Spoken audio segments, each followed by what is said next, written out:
আন্দুল ঐতিহাসিক স্থানে ভরপুর হাওড়া জেলার একটা ছোট্ট শহর। একবার শ্রী চৈতন্যদেব পুরীর জগন্নাথ মন্দিরে যাবার পথে আন্দুল পরিদর্শন করেছিলেন। ওনার পায়ের পবিত্র ধূলিকণা থেকে আনন্দধূলি, তারপর কালক্রমে আন্দুল নামটি এসেছে। আন্দুলের ঐতিহাসিক স্থান রাজবাড়ি, তার পাশেই অবস্থিত 178 বছরের পুরনো আন্দুলের শ্রী শ্রী অন্নপূর্ণা দেবীর এই মন্দিরটি।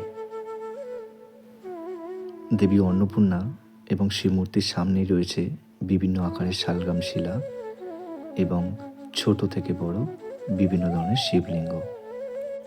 মন্দির চত্বরে প্রবেশের মুখেই এই কামানটি দেখতে পাওয়া যায়, যা তৎকালীন লর্ড ক্লাইভের এ রাজাকে দেওয়া উপহার বলে মনে করা হয়।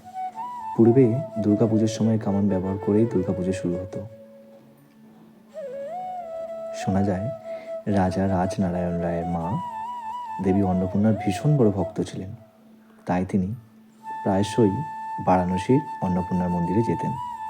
কিন্তু বয়স বেড়ে যাওয়ার সাথে সাথে তিনি আর যেতে পারতেন না, তাই তাঁর স্বামী রাজা কাশীনাথ রায় তার প্রিয় স্ত্রীর জন্য আন্দুলের 14টি শিব মন্দির সহ এই অন্নপূর্ণা মন্দিরটি নির্মাণ শুরু করেন।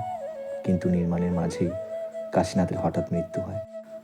মা বাবার স্বপ্ন পূরণ করতে তখন তার পুত্র রাজা রাজনারায়ণ এ মন্দিরের কাজ সম্পূর্ণ করেন। মন্দির লাগোয়া 14টি শিব মন্দিরও এই মন্দির চত্বরে রয়েছে। আন্দুল স্টেশন থেকে টোটো করে সহজেই আসা যায় এই অন্নপূর্ণা মন্দিরে।